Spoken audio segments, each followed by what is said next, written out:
पूर्वोत्तर भारत का खूबसूरत राज्य असम, जहां की हरियाली, जंगल और नदियां इसकी पहचान है। लेकिन मॉनसून आते ही यही नदियां यहां के लोगों के लिए मुसीबत बन जाती है। इस बार भी असम भयानक बाढ़ की चपेट में है। कई जिलों में पानी ने तबाही मचा दी है। लाखों लोग प्रभावित हैं, घर डूब गए हैं, सड़कें टूट गई हैं और लोगों की जिंदगी राहत शिविर तक सिमट गई है।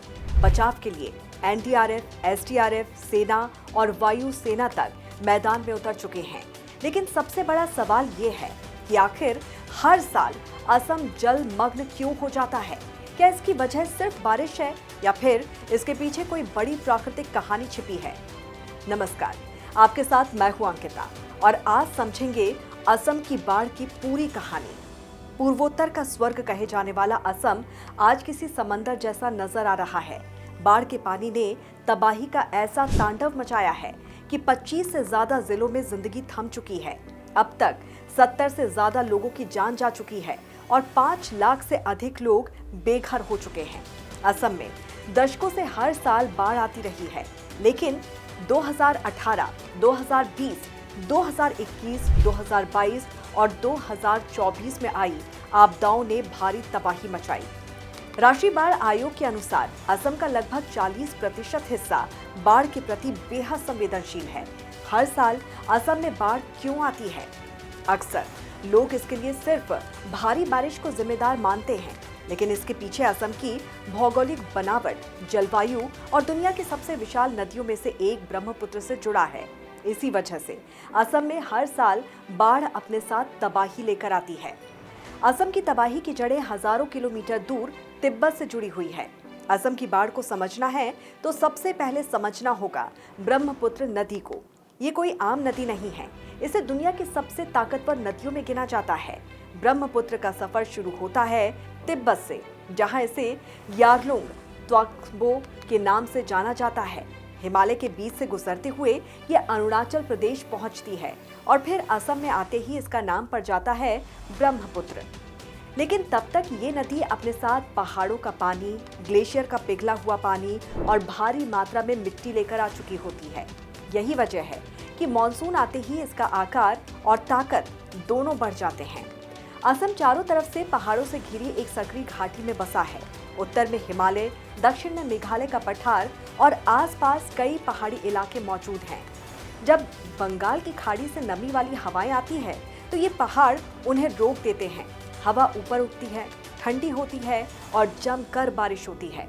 इसे वैज्ञानिक भाषा में कहते हैं ओरोग्राफिक रेनफॉल, यानी पहाड़ बारिश करवाने का काम करते हैं। इस बारिश का पानी अकेले ब्रह्मपुत्र में नहीं आता, बल्कि दर्जनों सहायक नदियां जैसे कि सुबनसिरी, मानस, जियाद भराली और कोपिली भी अपना पानी इसमें छोड़ देती हैं।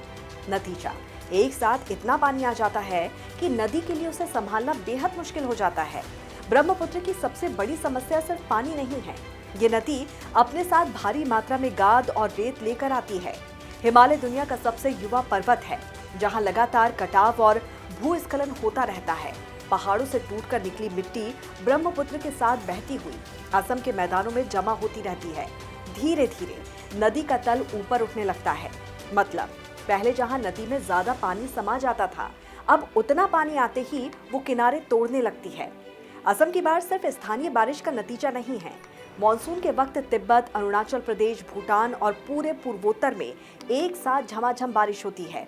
जब इन सभी इलाकों का सैलाब एक साथ ब्रह्मपुत्र में समाता है तो नदी अपने दोनों किनारे तोड़कर एक महाविनाश रूप ले लेती है। क्लाइमेट चेंज ने भी इसकी तबाही को बढ़ा दिया है। इंसानी दखल और बदलते मौसम ने इस संकट को और भयानक बना दिया है। कम समय में अत्यधिक भारी बारिश, ग्लेशियर का तेजी से पिघलना, अंधाधुंध शहरीकरण, जंगलों की कटाई और प्राकृतिक वेटलैंड्स यानी कि नम भूमि पर अवैध कब्जे, जिससे पानी सोखने की जमीन की ताकत खत्म हो चुकी है। लेकिन बड़ा सवाल ये है कि हर साल आने वाली इस तबाही को क्या रोका जा सकता है? शायद नहीं।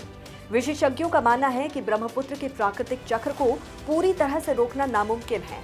ये बाढ़ अपने साथ उपजाऊ मिट्टी भी लेकर आती है, जो कांचीरंगा जैसे जंगलों और खेती के लिए बेहद जरूरी है।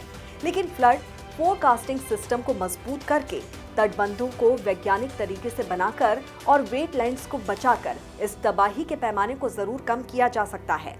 तो सवाल ये है कि क्या असम का ये दर्द कभी थम पाएगा? सच तो ये है कि जब तक ब्रह्मपुत्र हिमालय की गोद से बहती रहेगी, तब तक असम को इस जल प्रलय से पूरी तरह से मुक्ति मिलना नामुमकिन है। लेकिन थोड़ी सी सूझबूझ, आधुनिक तकनीक और समय रहते पुख्ता तैयारी से इस तबाही के जख्मों पर मरहम जरूर लगाया जा सकता है। तो आपकी क्या राय है, जरूर बताइए कमेंट करके।